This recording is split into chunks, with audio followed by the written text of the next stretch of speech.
Jurassic Island, premier parc dédié aux dinosaures de toute la Caraïbe.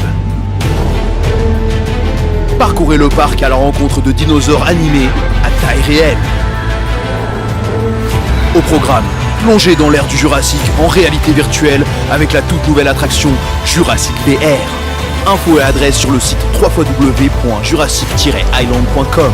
Venez vous fondre le temps d'un instant dans un autre monde.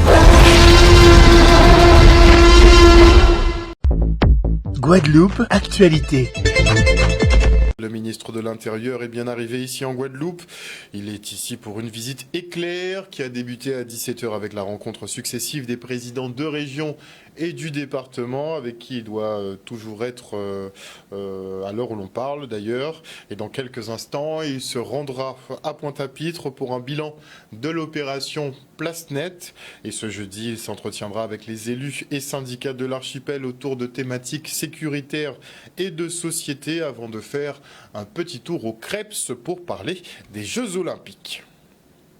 Ministre de l'Intérieur et des Outre-mer, dont le programme pourrait être perturbé par effectivement les manifestations liées à la campagne sucrière. Aujourd'hui, les titans, ces gros engins qui chargent les récoltes, rejoignent le bal de la contestation. Sans coupe de la canne, les transporteurs sont au chômage technique et voient leurs revenus leur glisser entre les doigts. Ils étaient en opération escargot au départ du Nord Grande Terre et en direction de Petit-Bourg. De quoi sérieusement perturber le trafic afin d'interpeller la population sur cette situation un peu plus critique chaque jour. Regardez. Je tiens à m'excuser quand même auprès de la population guadeloupéenne parce que je sais que les opérations escargot gênent énormément la circulation. Mais nous sommes des transporteurs. Les transporteurs, ça roule sur la route. Alors, comment se faire entendre si nous ne sommes pas sur la route? Alors, nous sommes obligés d'être sur la route aujourd'hui. Pourquoi nous sommes là? Nous sommes là parce que le site de Biron n'est pas accessible par rapport à un conflit qu'il y a entre Gardel et le collectif, c'est-à-dire les planteurs. Nous ne pouvons pas travailler. Du coup, nous sommes restés depuis la semaine dernière en arrêt depuis lundi. Aujourd'hui, nous sommes déjà mercredi. Nous ne travaillons pas. Sauf que la canne de Sainte-Rose continue à monter à Gardel. Si la canne de Sainte-Rose continue à monter et que nous sommes à l'arrêt, ça veut dire que nous n'allons jamais travailler. La récolte risque de passer sur nous comme ça et nous n'allons pas travailler. Et pourtant, nous avons un contrat avec Gardel pour acheminer cette canne de Sainte-Rose à Gardel. Il faut savoir que pour démarrer la récolte, il nous faut investir dans des pneus, du gasoil, de l'huile, de la déblue. Ça, on doit avancer les fonds pour ça. On a déjà la banque qui nous réclame de l'argent. Nous avons des fournisseurs, nous sommes arrivés à échéance. Parce que ça fait déjà pratiquement un petit moment que ça dure. Il faut payer. Et nous ne pouvons pas payer parce qu'on n'a pas encore fini la première quatorzaine et on n'a jamais pu travailler correctement depuis le début. Et ça fait déjà une semaine que nous sommes à l'arrêt et nous constatons que on nous a mis carrément de côté et il n'y a personne qui se soucie de comment nous allons faire pour payer les factures. Il ne faut pas oublier que nous avons un matériel spécifique que nous avons acheté pour fonctionner pour Gardel. Du coup, ce matériel-là, nous ne pouvons rien faire avec. On est obligé de rester à l'arrêt chez nous et à regarder une activité parallèle se faire. Nous ne pouvons pas rester là comme ça, nous disons stop. Mais nous sommes pris entre le marteau et l'enclume. On se fait tirer dessus à balles réelles. Il y a un camion que je peux vous montrer. On a tiré dessus vendredi dernier. On a 2 collègues. Nous travaillons dans quelle situation aujourd'hui? On sera sur la route tout le temps qu'il faudra jusqu'à ce que cette situation soit réglée. Parce que, comme je vous ai dit, on ne va pas crever à la maison.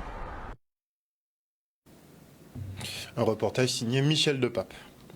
Et à l'occasion de la journée mondiale de lutte contre l'hémophilie, le CHU de Pointe-à-Pitre ouvre les portes de son centre de ressources et de compétences pour les maladies hémorragiques rares. L'hémophilie est un trouble héréditaire qui se traduit par une incapacité du sang à coaguler correctement. Les conséquences sont majeures avec des hémorragies sévères en cas de blessure et parfois des saignements spontanés, notamment au niveau des articulations.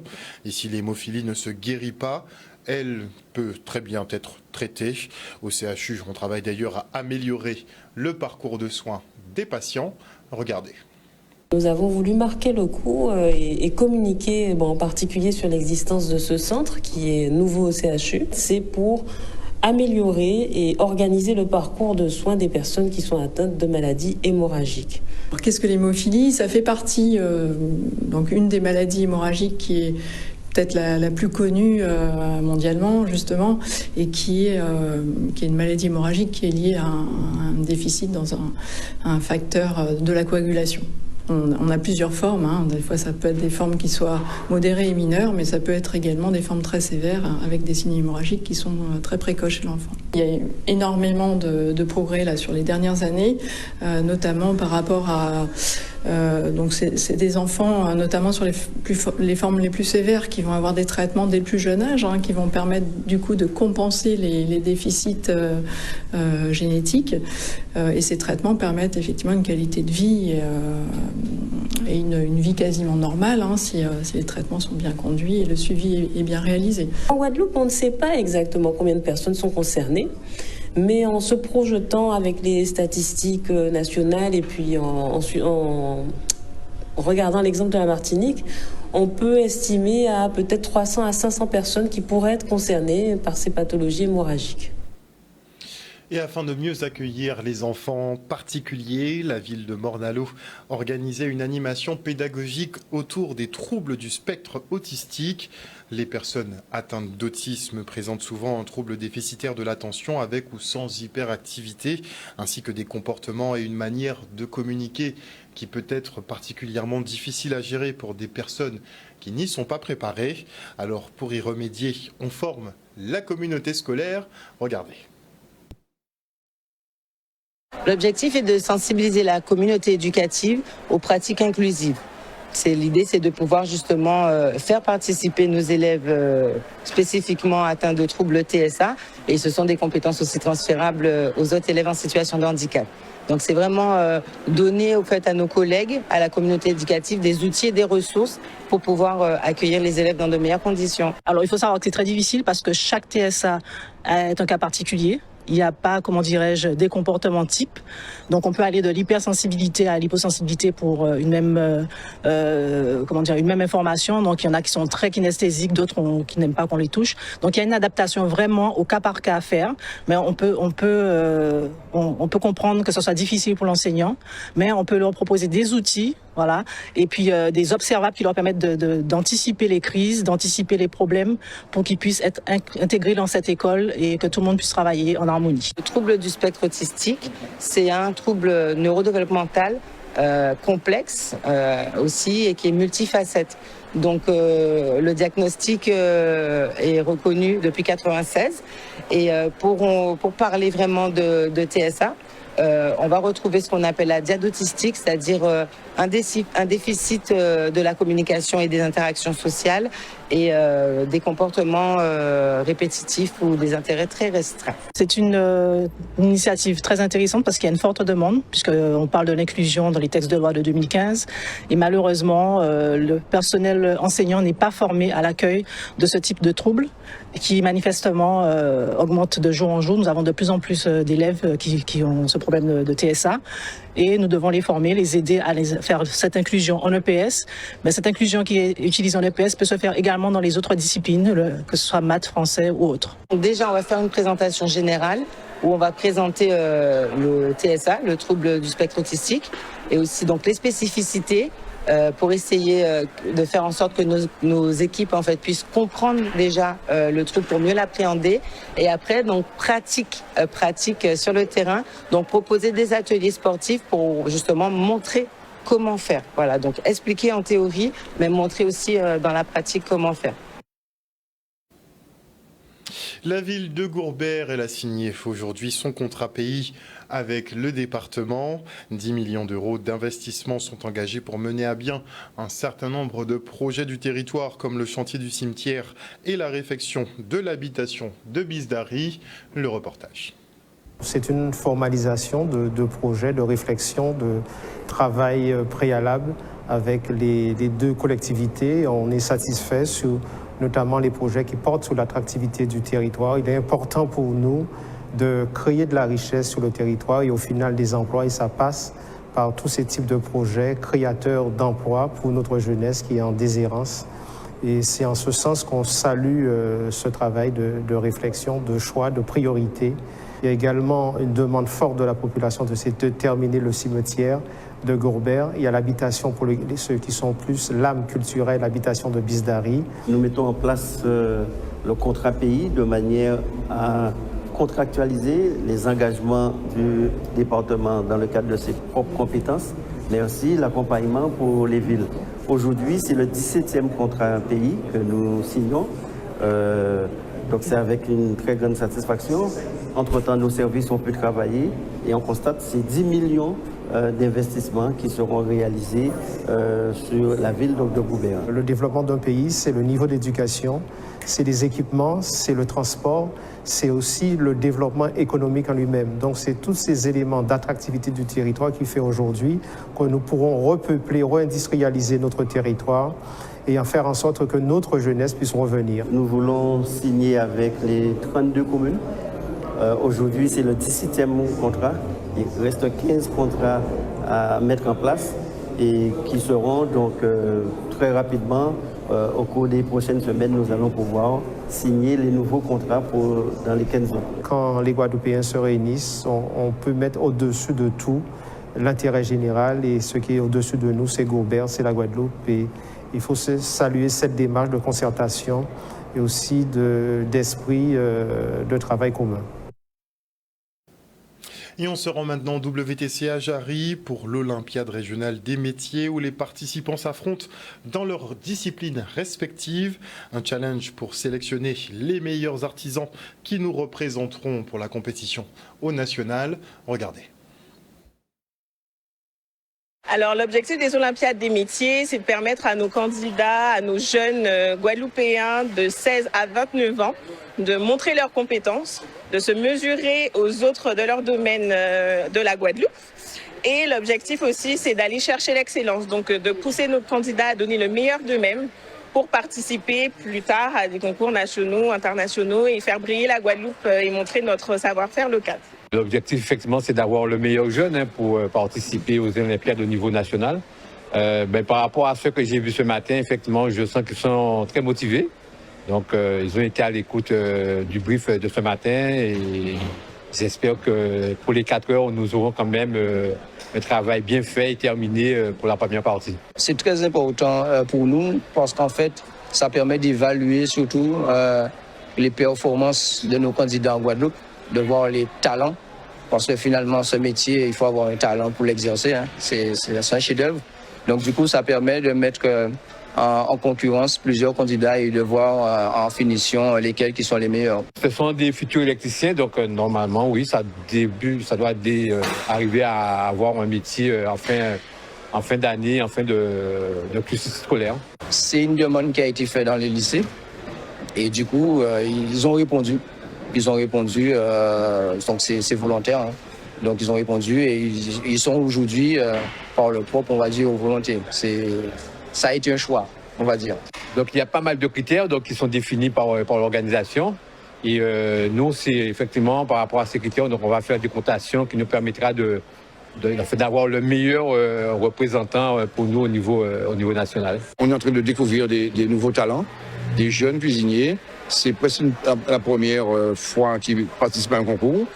Donc, nous avons des cuisiniers, nous avons des sous-chefs. Il y a un mélange de grades. Et il va falloir sélectionner, justement, le cuisinier qui partira au national.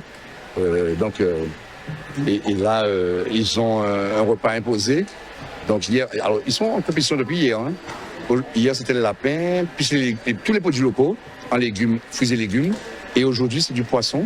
Donc ils ont la filet de dorade. Ce sont des recettes, ils traitent des recettes, hein. C'est pas des recettes imposées. Donc la dorade et aussi avec, ils ont un dessert aujourd'hui en utilisant l'ananas. Un reportage de Charlie Dagonia. Et dans le cadre de l'année olympique et du passage de la flamme ici en Guadeloupe, la pépinière Chlorophylle, la BEMAO et le CREPS réalisent un marquage végétal. Les jeunes sportifs ont ainsi planté des arbres de manière à écrire Guadeloupe, terre de champions, de quoi offrir de belles prises de vue aériennes le moment venu. Regardez. C'est un projet qu'on a autour du passage de la flamme olympique en Guadeloupe. Donc l'idée c'est d'inscrire au sol, pour que ce soit visible du ciel, Guadeloupe, terre de champion. Guadeloupe en créole, terre de champion en français. On est en train de faire des plantations d'arbres pour le marquage des lettres. Donc ce sont des arbres maîtresses, donc ce sont les plantes qui sont amenées à se développer pour combler les espaces. D'accord ? Donc on met les plantes maîtresses avant. Tout de suite, on a adhéré à ce projet. Pour nous, c'est un moyen d'impliquer les sportifs, les élèves, mais aussi les citoyens dans une démarche de développement durable et de performance quand même, parce qu'il va falloir faire quelque chose qu'ils n'ont pas l'habitude de faire. Et du coup, on est très heureux de pouvoir les faire participer à ça. Et ça a été une adhésion totale de l'établissement comme du CREPS. On a une flamme olympique qui passe. L'idée, c'est de capitaliser autour, de faire un événement qui soit à la hauteur de cette flamme. Les jeunes qui sont là aujourd'hui, les jeunes du CREPS, c'est nos futurs sportifs professionnels. Hein. C'est eux qui feront de la Guadeloupe et qui continueront à faire de la Guadeloupe une terre de champions. Donc c'est pour ça qu'on a tenu aujourd'hui à travailler avec eux et à leur faire planter ces arbres-là avec nous. Et donc maintenant je reçois Marc Lemercier, directeur de la DRAGES, la délégation régionale académique à la jeunesse, à l'engagement et au sport. Bonsoir Monsieur Lemercier. Bonsoir. Il est en compagnie donc de Patrick Cham, un Olympien. Bonsoir. Bonsoir. Donc vous étiez basketteur. Voilà, et on dit Cam en Guadeloupe. Cam, ah oui c'est vrai, c'est vrai. En plus on a Monsieur Cam qui chante en plus. Merci en tout cas d'être venu sur ce plateau ce soir et pour aussi l'opération que vous avez programmée aujourd'hui. Donc cette plantation d'arbres, comme je le disais dans le lancement, ça va permettre quand même de réaliser de magnifiques prises de vue aériennes le moment venu. Parlez-nous de cette opération. Comment est-elle née et pourquoi ? Alors c'est un projet forcément, peut-être Monsieur Lemercier dira plus que moi, c'est un projet qui est né d'un jeune agriculteur et quelqu'un qui avait aussi un projet aussi avec le cacao, si j'ai bien compris ce matin, et qui ont fait cette proposition à la DRAGES. Et nous, le club olympien, parce qu'il faut le dire aussi que nous avons créé un club olympien en Guadeloupe depuis le 9 décembre et officiellement depuis le 21 janvier, qui essaie de réunir tous les Olympiens. Et il y a eu un rapprochement qui s'est fait avec cette organisation pour justement qu'il y ait une plantation d'arbres qui soit vue du ciel, si possible, et qu'il y ait une forme de patrimoine, parce que l'arbre, c'est la vie, et même si nous, on n'est plus, l'arbre, en principe, il reste. Donc, associer tous des jeunes, des Olympiens, des moins jeunes, à la plantation justement d'arbres, et pour qu'il y ait une continuité dans cet esprit olympien, et de cet esprit aussi de patrimoine. On parle justement de l'esprit olympien qui donc ne se résume pas qu'au sport à proprement parler. Et on essaye de faire en sorte que ces Jeux Olympiques, ils durent un peu plus longtemps que les Jeux Olympiques. Ces Jeux Olympiques et Paralympiques, qui plus est.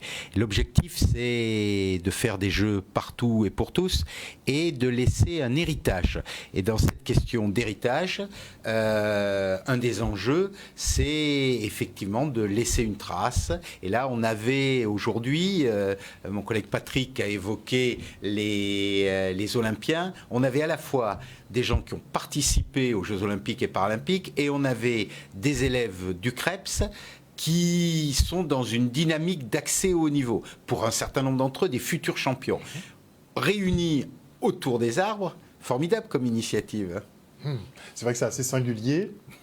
Et ça permet effectivement différents maillages. On a le maillage sportif, mais on a aussi le fait de s'ancrer effectivement dans son territoire. Comme vous l'avez dit, les arbres vont rester même après les Jeux Olympiques. Donc on aura toujours ce Guadeloupe, terre de champions, qui sera apposé sur le territoire de Bémao. Donc vous organisez pas mal de manifestations effectivement cette année à travers les écoles. On voit que l'esprit olympien, on essaie beaucoup de le diffuser à l'occasion de ces Jeux. Est-ce que les enfants comprennent concrètement, quand vous les avez en contact, est-ce qu'ils comprennent, ou bien c'est surtout ceux qui sont dans des disciplines sportives, qui ont l'esprit de la performance, qui sont à fond sur l'olympisme? Alors, c'est vrai qu'aujourd'hui, je pense que le message est quand même rentré dans les écoles. Il y a beaucoup d'actions qui ont été faites, qui ont été préparées en amont, et pour emmener le message aux gens le moins initiés, on va dire. Et forcément, les jeunes, ils commencent à s'intéresser. Vous connaissez les enfants, dans les primaires, on fait ce qu'il y a à faire. Alors, même en ma personne, j'ai déjà donné quelques petites conférences dans les écoles primaires, leur expliquer qu'est-ce que c'est. Mais ils connaissent le sport, parce qu'ils ont toujours un grand frère, ou un papa, ou un tonton qui a fait du sport. Et ils ont entendu parler des Jeux Olympiques à Paris, parce que je pense que le marketing a été quand même bien fait. Et aujourd'hui, si on ne sait pas qu'il y a les Jeux Olympiques à Paris, c'est parce qu'on ne veut pas le savoir. Et sur les valeurs, sur la communication des valeurs du sport? Alors c'est fondamental, les valeurs du sport, bien entendu. C'est le vivre ensemble aujourd'hui, c'est un grand mot. C'est le dépassement de soi, c'est le goût de l'effort, c'est la confiance aussi, parce que c'est quelque chose qui est important quand on est dans un sport collectif. Pour prendre ma partie, il y a une confiance qui doit s'installer, une confiance individuelle, mais une confiance collective aussi. Et donc on mouille le maillot parce qu'on a un objectif. Enfin, il y a beaucoup de valeurs, et c'est sûr qu'en diffusant avec les enfants, on voit qu'ils sont quand même assez réceptifs. Et en ce moment, vous organisez un colloque donc, autour du sport. Il y avait l'université qui organisait à J-100 aujourd'hui, parce qu'il faut le dire aux téléspectateurs, nous sommes aujourd'hui à J-100, qui organisait avec les étudiants du FR STAPS un colloque autour de la Guadeloupe, terre de champions, autour de l'héritage justement des Jeux, des questions. Et là aussi, c'est une illustration pratique des différentes actions. Je crois que vous avez invité sur votre plateau, votre antenne en tout cas, invité des enfants qui vont partir aux Jeux paralympiques dans le cadre d'une opération qui s'appelle Ma classe aux Jeux. Vous avez là un panel très diversifié des actions de promotion des Jeux Olympiques. L'objectif, c'est de faire en sorte aussi, en complémentarité de ce que vient de dire mon collègue Patrick, c'est bien de donner le goût de la pratique sportive à ces enfants. Leur donner le goût de la pratique sportive, c'est une chose, et vous avez mis l'accent justement sur ces fameux Jeux paralympiques, parce qu'il ne faut pas oublier toutes ces personnes un peu singulières, qui ont besoin d'équipements particuliers, mais qui peuvent effectivement aussi réaliser de grosses performances, on l'oublie souvent. Est-ce qu'on travaille à l'inclusion de ces sportifs justement handicapés? C'est un travail constant. C'est un travail constant. Je ne dis pas qu'en Guadeloupe, nous n'ayons pas des marges de progrès. J'inclus la Dragesse bien évidemment là-dedans. C'est un travail constant pour faire en sorte que, justement, un certain nombre de publics handicapés aient accès, au même titre que tous les autres publics, à la pratique sportive. Vous avez tout à fait raison. Alors, est-ce qu'on aura des programmes particuliers? On est à 100 jours des Jeux. Plus on va se rapprocher, forcément, plus il y aura de la communication, plus il y aura des événements autour de tout cela. Le passage de la flamme est prévu ici en Guadeloupe. Qu'est-ce qu'on a d'autre à noter? Alors, je ne pourrais pas vous étaler, parce que je n'ai pas tout, mais forcément, il y aura des actions. Alors, je ne pourrais pas tous vous les énumérer. Il y a déjà le passage de la flamme, comme vous l'avez dit, le 15 juin, qui est un point déterminant et qui signale tout à fait que l'ouverture des Jeux n'est pas très loin. Alors, est-ce que vous avez déjà déterminé les porteurs de flammes ici? Alors, les porteurs de flammes, il faut rappeler aux auditeurs qu'il y a plusieurs autorités qui désignent les porteurs de flammes. Il y a d'abord le comité d'organisation des Jeux olympiques et paralympiques qui a désigné. Après, il y a les collectivités, en l'occurrence en Guadeloupe, le département et la région, qui se sont groupés pour justement participé au financement du passage de la flamme, qui ont désigné un certain nombre de porteurs de flammes. Donc il y aura en tout et pour tout, sur la Guadeloupe, un peu plus de 110 relayeurs sur 5 étapes qui passeront à travers la Guadeloupe. Et on espère d'abord une mobilisation populaire, et puis on souhaite aussi, et j'ai aucune crainte là-dessus, de belles images, parce que la caractéristique de ces jeux et la caractéristique du passage de la flamme, c'est d'être en mondiovision. Alors vous avez ramené justement la petite mascotte, on a la petite mascotte des Jeux paralympiques. En plus celle des Jeux paralympiques. Des Jeux paralympiques. Donc c'est le fringe. C'est la frige. Frige. En référence au bonnet phrygien, vous savez, de la Révolution française. Donc ces petits bonhommes qui seront un peu partout pendant cette période des Jeux. Monsieur Cam, si vous avez un message pour nos jeunes sportifs avant qu'on se quitte. Alors le message que je leur dirais déjà, c'est faites du sport et aussi de s'accrocher et de toujours croire en leurs rêves. Parce qu'aujourd'hui, quelqu'un qui fait du sport derrière sa cité pourrait finir un jour en équipe de France et aux Jeux Olympiques. Mais il faut les performances, la force de caractère et l'accompagnement. Oui, et je pense. Alors déjà, avant la performance, il faut déjà l'envie et l'assiduité. Assiduité. Oui. Beaucoup, on note. Je ne vais pas être très original, je vais passer le même message que Patrick. Faites du sport et faites du sport. Merci beaucoup, en tout cas, messieurs, d'être venus sur ce plateau ce soir. Nous parler donc de cette opération de plantation d'arbres qui est effectuée dans le cadre du passage de la flamme olympique. Donc sur le territoire de Bémao, on aura en vision aérienne Guadeloupe, terre de champions. Alors, si je peux, c'est le territoire du Lamentin. Et Lamentin, je dis Bémao. Oh là là. Oui, en plus, j'habite le Lamentin, donc je défends un peu ma parole. Oui, ça peut s'entendre. En tout cas, merci beaucoup, messieurs. Merci à vous. Merci à vous. Et au revoir. Et parlons maintenant de la ville de Petit-Bourg qui met à jour la dernière tranche de son réseau Internet. Si 98% du territoire est couvert par la fibre, reste à équiper des secteurs comme Barboteau. La ville est Oran et Orange ont d'ailleurs lancé un chantier du démantèlement du réseau cuivré. Regardez. Nous sommes au rond-point des Mamelles, précisément à Barboteau. Et donc aujourd'hui, c'est un premier point de rendez-vous médiatique. Pour présenter de manière pédagogique le dispositif qui consistera à démanteler le réseau cuivre par la suite et faire la différence entre le réseau que nous connaissons aujourd'hui, le réseau cuivre, qui sera très prochainement remplacé par le réseau de la fibre, et permettre in fine à nos différents habitants, à nos commerçants, à nos administrations, tous ceux qui sont sur le territoire de Petit-Bourg, de savoir quelle démarche effectuer pour migrer rapidement vers la fibre et ainsi conserver la téléphonie, l'Internet ainsi que la télévision. Petit-Bourg est l'une des communes les mieux desservies en fibre optique aujourd'hui, ce qui est un peu normal puisqu'on a commencé en 2015. Et donc aujourd'hui, 98,5% de la commune de Petit-Bourg est fibrée. Ce qui veut donc dire que la majeure partie des habitants peuvent aujourd'hui basculer sur la fibre. Et pourquoi c'est important de basculer sur la fibre? C'est qu'à partir du 31 janvier 2025, le cuivre va s'arrêter techniquement. C'est-à-dire que si aujourd'hui vous avez une ligne ADSL ou un numéro de téléphone fixe qui est encore sur le cuivre, eh bien le 31 janvier 2025, ça sera fini, ça ne fonctionnera plus.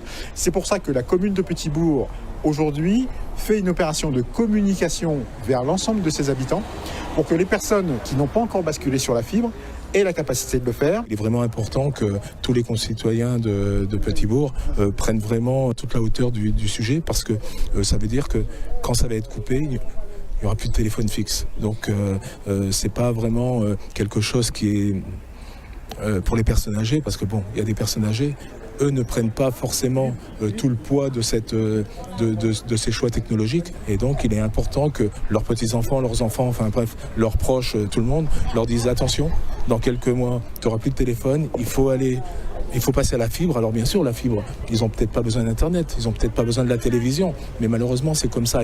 C'est un package dans lequel on trouve de la téléphonie, de l'Internet et de la télévision, mais avant tout pour eux c'est de pouvoir disposer de la téléphonie et de pouvoir toujours être joignable et de pouvoir surtout appeler si toutefois il leur arrivait quelque chose. Outremernews.fr, le site de l'actualité Outre-mer, 24 heures sur 24 et 7 jours sur 7. Retrouvez la chaîne Outre-mer.